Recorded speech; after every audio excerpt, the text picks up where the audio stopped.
Hey there. So, as you guys might know about me, I am a pretty big fan of writing.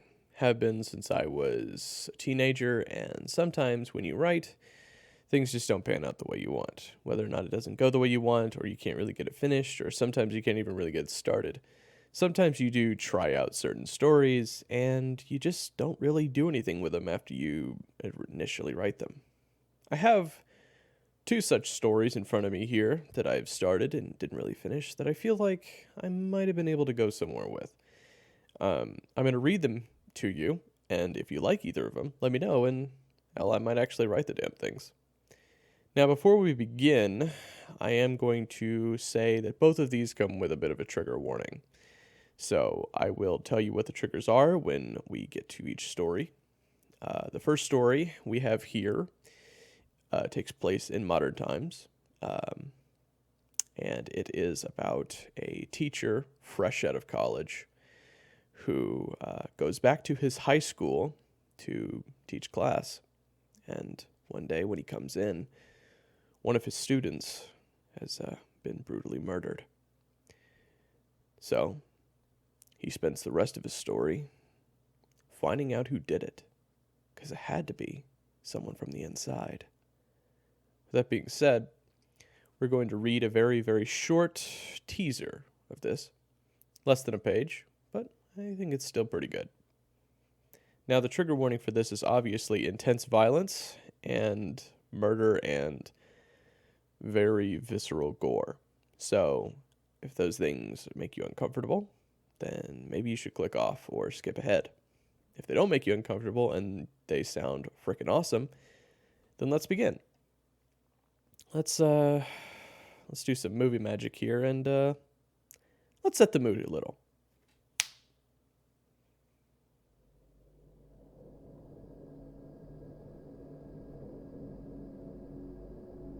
I killed him.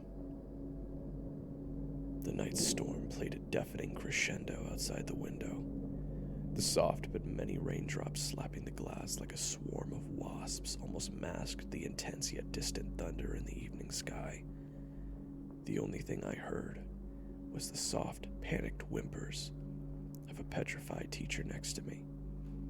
She was small, her hair was short and blonde, and her face was covered in blood. Her eyes were wide, her pupils as small as I'd ever seen anyone's. Her whites could be made out perfectly, even in darkness. The only light that filled the school halls was the lightning that would only give us half a moment of it. My hand hadn't relaxed since I'd pulled the machete from his skull. The sanguine river beneath his body only grew in size with each passing second. His blood dripped off of the cold edge of my blade. Drip, drip, drip. I looked down at him and felt no pity, no remorse, only retribution. There was blood all over my dark clothes, my coat, my gloves, even my mask. I recounted the moments that had led to this.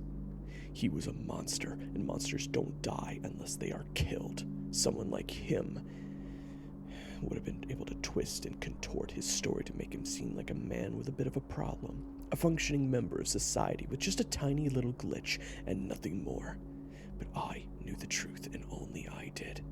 He confessed it to me directly. You're damn right I did it, and you'll never prove it either. He was right. He had everyone in the school fooled. No one would ever believe me. Unfortunately for him, the sharp edge of my machete made him confess his sins without so much as demanding a word. I turned to the teacher. There was urine beneath her, and her eyeshadow ran down her face. I killed him right in front of her, and she was mortified. Her hands shook as though she was vibrating. I took a few steps closer to her, my boots causing light splashes in my victim's gore. Her eyes were trained on my mask. I gripped my blade tightly, and her eyes slowly drifted towards it. She clutched her hands to her chest and attempted to back up, but she was sitting against a wall. She could go no further. As I stood in front of her, I raised my tool of justice once more, and her deafening wail broke through the night storm. But perhaps I fast-forwarded a bit too far. If you guys liked that little bit of teaser that I gave you, despite it being very short, please let me know. Just say, hey, I want to hear more about the school murder thing. And without further ado, let's get to the second one. The second one is a Yakuza Crime story. Trigger warnings are as followed. We have violence, blood, just like the other one, albeit in a much, much less visceral sense. But in this one, we have mentions of human trafficking. It is not shown in the scene, but they do mention it, and I thought it was worth mentioning that if that makes you uncomfortable, I understand, and you are free to click off of this video. Without further ado, let's set the mood.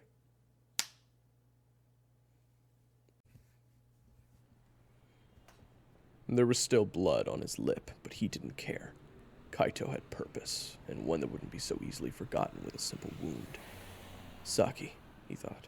I swear, I'm coming. Just give me a little time. He tried his best to believe his own words, but he felt his faith slipping. The streetlights lit the downtown area of Osaka. Neon signs assisted them. Kaito ran his hand through his dark hair as he marched up to the club he was told never to return to. Normally, he wasn't one for intentionally disobeying orders from someone who intimidated him, but this was no time to back down. He rounded the corner and saw the front door. The bouncer from just a few weeks prior was there. He looked like he had recognized Kaito, as he immediately put his finger to his ear. He spoke under his breath, then removed his hand from his ear and looked forward and ignored Kaito's presence. This was enough to set him off. The chatter of club-goers annoyed Kaito as he approached the bouncer. Hey! He shouted. You tell the American I want to talk to him. Now, or I'm going to go in and look for him. The bouncer simply smirked and removed the velvet rope. Kaito eyed him suspiciously, but went inside.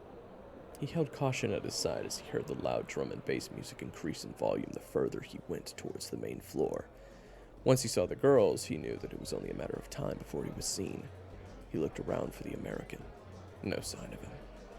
Kaito approached the bar, leaned over the counter, still standing. Hey, bartender. The bartender turned around, cleaning a highball glass. If you want anything with rum, I'm afraid we're out. I want to talk to the manager. The bartender rolled his eyes. Sir, it's just rum. We have plenty of other... I want to talk to him, damn it! He shouted, slamming his hand on the bar. Some chatter in the back ceased. Kaito turned around, noticing this. He saw the American talking to another man, his back turned to Kaito.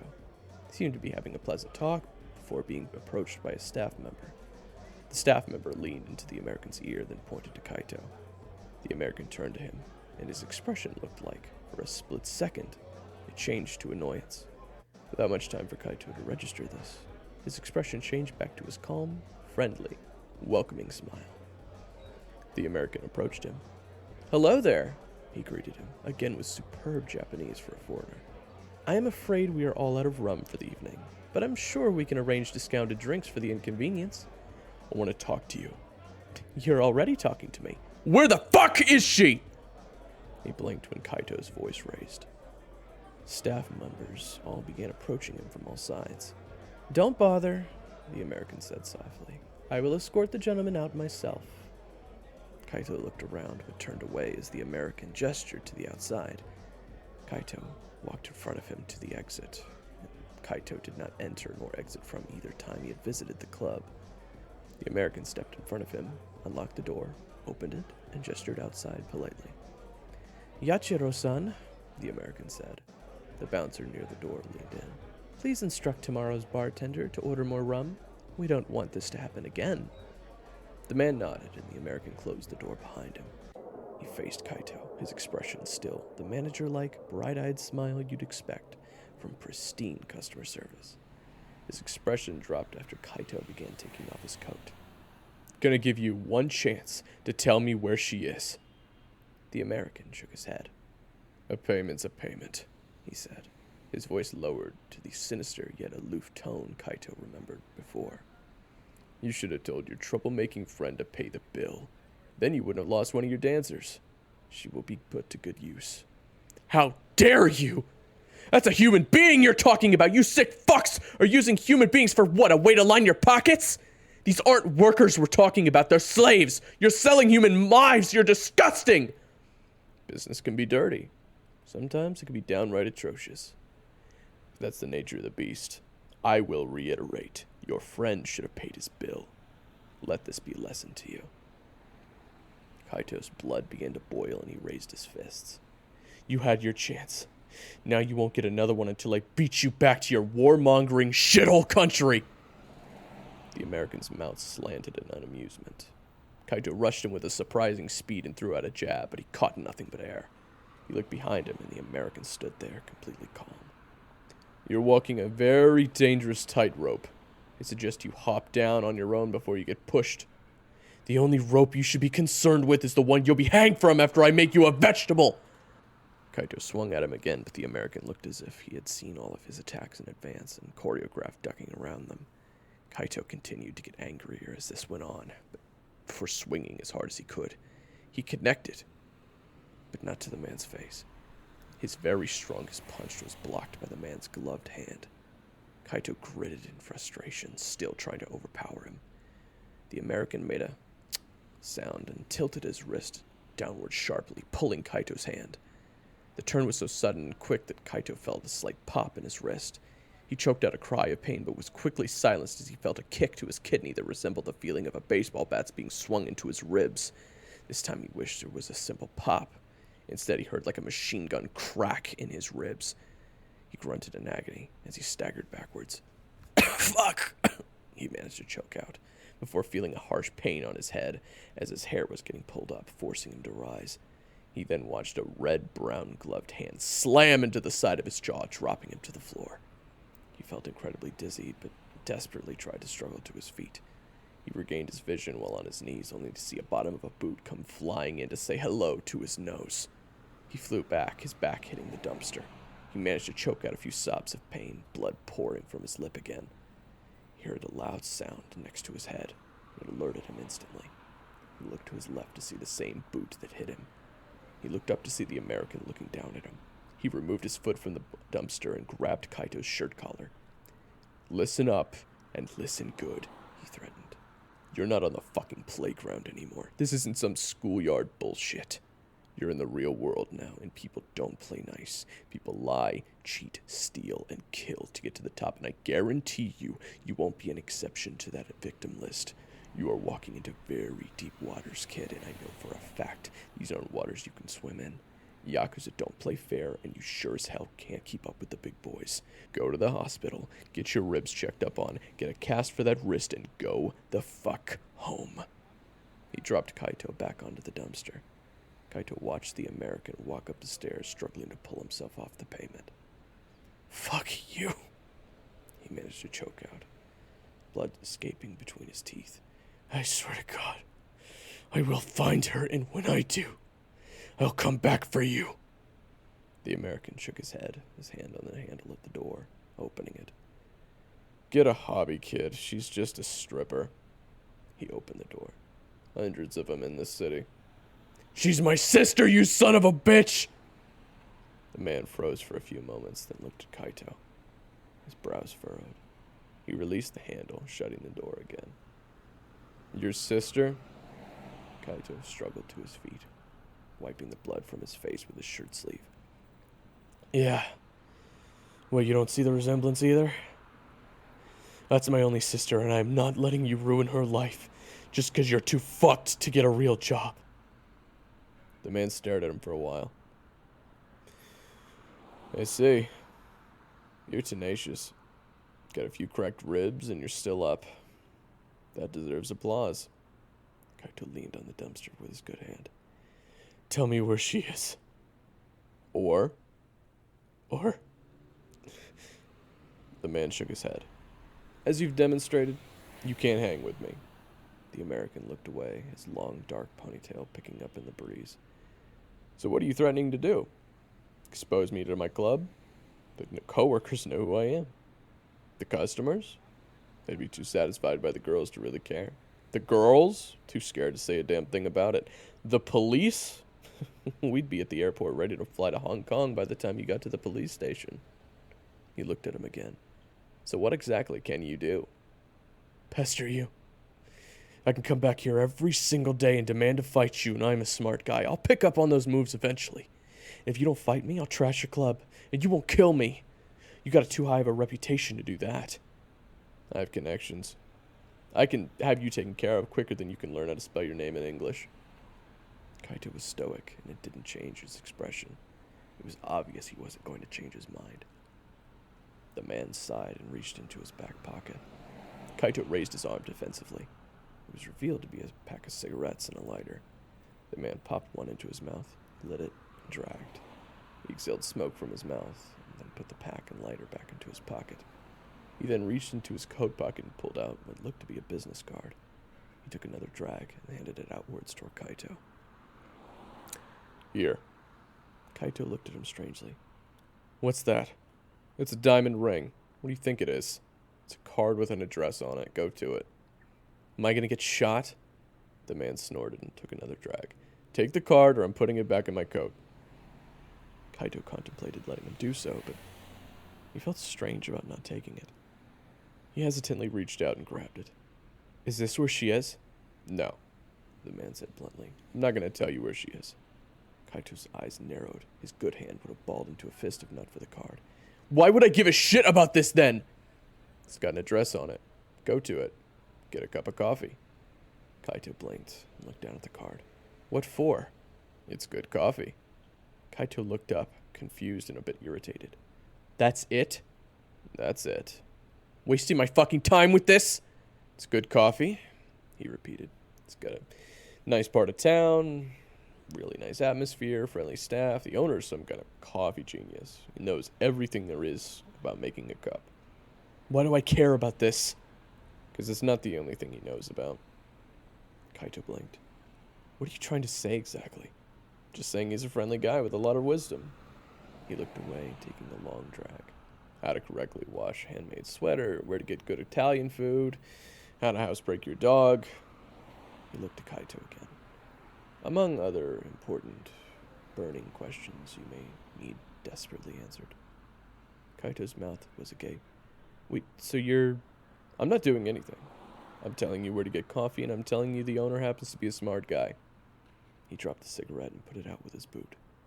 Nothing else. Kaito looked down at his card and tapped it against his other hand before putting it in his wallet.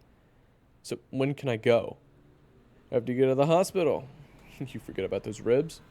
Kaito suddenly felt the pain return. He had forgotten. He was so caught up in finding Saki that he let the pain slip his mind. The man started to walk away, up the stairs, and opened the door. Hey, wait! Kaito called out. Thank you. I don't know why you helped me or told me where to get coffee, but I appreciate it. The man looked back at him, his expression cold. Whatever. The information is yours. Do whatever you please. Just do yourself a favor. What's that? The man's expression changed back to the classic, friendly manager look. Never walk back in here again. I will personally assure you never walk again.